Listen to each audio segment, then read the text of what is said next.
It is really, really cold out, although it's a whole lot better than it was. We do have this ready to roll because we had snow in here today and all that. So this is an electric car. This is a gas car, right? The battery is on right now. Yikes! Yikes! Don't die. And I'm wearing a cookie monster sweater. There you go. Cookie? Cookie? Mm-hmm. Ow! I hurt my head. Question today is: would you buy an EV, Aim?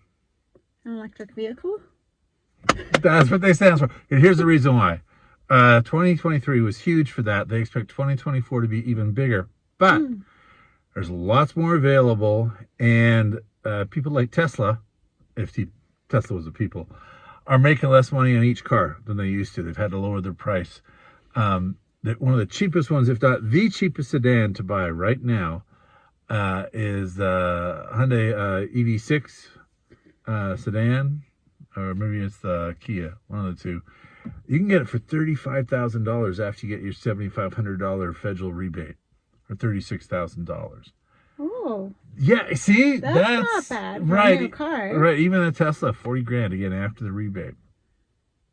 Is it worth it? We're in a cold climate. Like, if you have snow, you know what happens to your cell phone when it's in the cold. The battery dies much more quickly. Yeah. Same thing happens to your car. Would you buy it? And also, it's not a lot of money for a new car, right? That is actually less than the average new car. Yeah. Like $36,000. It is for an electric car. For an electric car, all electric, not a hybrid. Would you do it? Would you give up the glory of gas? The glory of gas. for an electric car? Would you trust it? Like, really, because it would come down to, if you live anywhere where there's snow and there's winter, would you trust an electric car? How fast can they go? They're all fast. Some are faster than others, but almost always are faster than an equivalent, certainly 4-cylinder family sedan, right? I guess it depends on how much I'm driving. Like, if I'm driving to and from work every day, then yeah, I would trust it. Not a highway car, not a long commute. It's mostly just around the city, just doing your chores, tasks. Yeah, I would trust it for that. So you would do it, even in winter? Yeah, even in winter. All right. So that tells me that if they lower the price of electric cars enough that they don't cost more than gas-powered vehicles, they will be it, because it's cheaper to run an electric car, right? Yeah, well, yeah. Except for two things. One, if you live somewhere where they jack up the prices, and two, if you have to replace the battery. That's another issue they haven't really gotten into yet. I didn't think about that.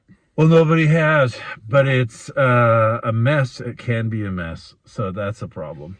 I saw those prices, and I was like, I would do it because, boy, oh boy, every time you go to the gas station, you're putting out another $75 to $100. Yep, every time. And if you can spend, $20 on a tank instead of $100, yeah.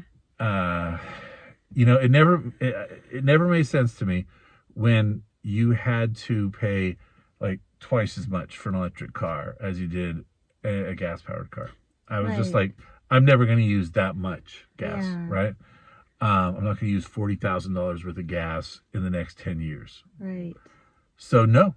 But now, if you tell me that I can get a car I like, that's dependable at $36,000 and it's electric, well, that's cheaper than a lot of the gas-powered cars I like. Yeah. So, and not much more than the hybrids, which I've always looked at as being the safe middle ground right now, and maybe it is. But okay, so that's just what we'd like to hear what you have to say, because we're in a very gas-powered 23-year-old car that costs us very little money. It does cost some for repairs. But to fill this beast up, because it has a huge tank, right, is currently around here, about $90. Yeah. It is expensive. It is, yeah. And it makes you think. All right. What should people do? Please like and subscribe to our channel. Greatly appreciate it. Yes. And go electric. Go electric.